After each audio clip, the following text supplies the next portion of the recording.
It takes light and it takes knowledge. This is a kingdom that functions by light. And it is important that believers be equipped.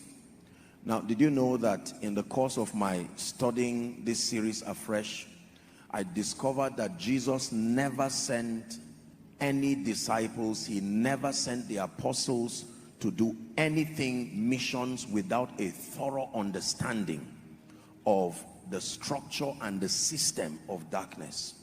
It is a risk to ever explore anything that makes for kingdom come in ignorance, especially ignorance of the devices of the devil. Please, you must open up your eyes and your spirit to this teaching. Don't be distracted tonight. Let me do a quick recap. Part 1, last week, we started by examining the biblical basis for the study of Satan, demons, and what we call demonology. Is there a biblical basis to study demons, to study Satan, and the operations of darkness? I did teach us that theologically speaking, for anything to be established as doctrine, there are 3 requirements. Number 1, it must be captured in the Old Testament. Number 2, it must be captured in the earthwork of Jesus Christ. And number 3, it must be captured in the life of the apostles and the early church. And we took our time to examine the concept of Satan, evil, and the reality of the operation of darkness in the Old Testament, using the fall of man, the story of Job, and Israel and their captivity in Egypt. We also looked at the ministry of Jesus, his temptation. Jesus himself taught on deliverance. Jesus administered deliverance. Then we looked at the life of the apostles, Philip in Samaria, Paul mentoring the church in Ephesus and encouraging them, teaching them on the structure of darkness. Apostle Peter encouraged us to be sober and to be vigilant, because there was an adversary, the devil, who is seeking whom he will devour. And then John giving us an explanation from his vision in Revelation that Satan was that adversary, Satan, the old serpent. So we established the fact that from the Old Testament, the ministry of Jesus and the early church, the Bible gives us legitimate grounds to study on Satan and his structure. Then we went further to deal with the origin of Satan. You can get the teaching, the origin of Satan. I was not able to touch on demons, but we did look at the origin of Satan. We established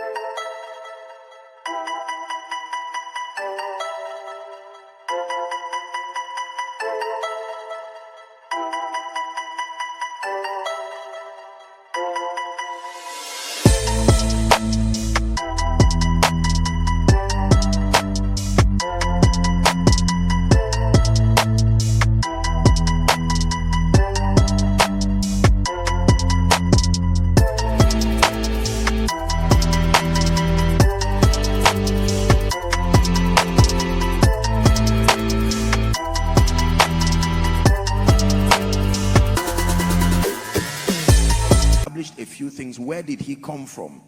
And I explained to us 2 schools of thought based on scholars and their understandings. We look at Ezekiel 28, Isaiah 14, Revelations 12.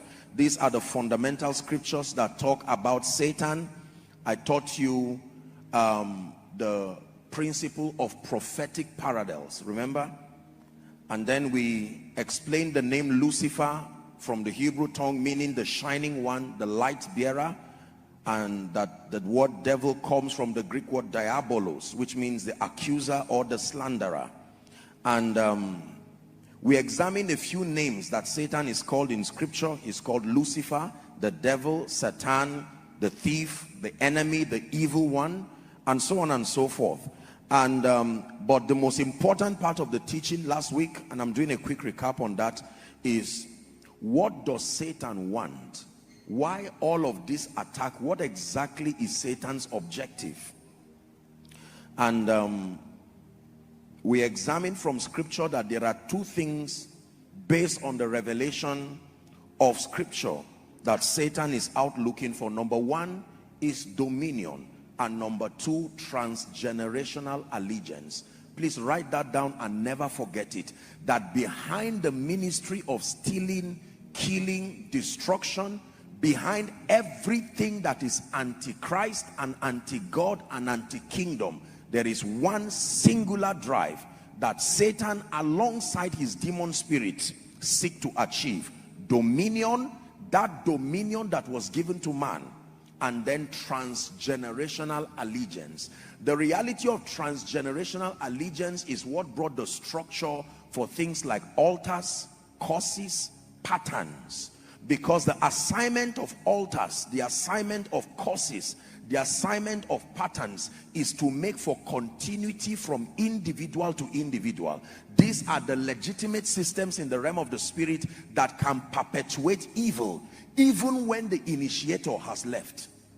Are we together? Are you getting my teaching now? We'll do more of that today. So that Satan's passion for transgenerational allegiance sponsored his inventing this system that we call curses, this system that we call altars, and patterns. Patterns are repetitive occurrences that happen to people within a predefined bloodline. Patterns. You find patterns among family members, usually negative. You find patterns among people within certain regions, patterns of irresponsibility, patterns of anger, patterns of theft, patterns of untimely death. All of these things are Satan's invention towards one goal. I'm demystifying Satan for us so that some of these superstitious ideas we've heard about him, as complicated as Satan and the dark world looks, there has always been a principal motivation or two: dominion, a quest, a thirst, an unbending passion for dominion, and transgenerational allegiance. He told Jesus, all these have been given to me, but I don't need them. All I need from you is, since you are a representation of the image of the Father, bow down to me. Bowing down is a prophetic language. It means acknowledge my lordship over you. Are we together? We wrapped up last week by looking at the fact that everything negative that has happened in your life is happening in your life is not really what Satan is after. So if you see barrenness or poverty or sickness or violence or irresponsibility or moral decadence or anything at all that is anti-God and anti-Christ, let it be known to you, dear believers, that Satan is not after those things. Those things are only a means to an end. What is the end? That he will gain dominion and he will bring whole territories to submit to him perpetually. And I shared with us that this is the same principle that is used in terrorism. That every time a terrorist captures a family member or a loved one, it is not the person they captured that they are interested in, but they are capturing that person to get the attention of the person and the thing that they want. Is that true? So when they capture your child or your loved one, usually they subject them to some kind of torture and they give you an opportunity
to hear their cry, and in the presence of that lamentation you will become emotionally connected to their pain and you will easily bend to whatever they want. So that's what Satan does. If he makes sure that you don't have a child, or you don't move forward, or there is a death sentence on you in terms of a medical report, he knows that you will not suffer long with pain. You will usually go to look for alternatives. So he will cause the problem and be waiting at the other side of your pain to suggest an idea. Go to the village, go and sacrifice this, bow to this, bow to that. Unfortunately, because Christianity was not as strong as it is now in the days of our parents and grandparents and so on and so forth, most of these people, especially mixing Christianity with Trado-African religion, when Satan pressed on them, they went straight to these deities through mediums. And that was an opportunity for Satan. And most of these people, listen carefully, they came into covenants on behalf of whole territories.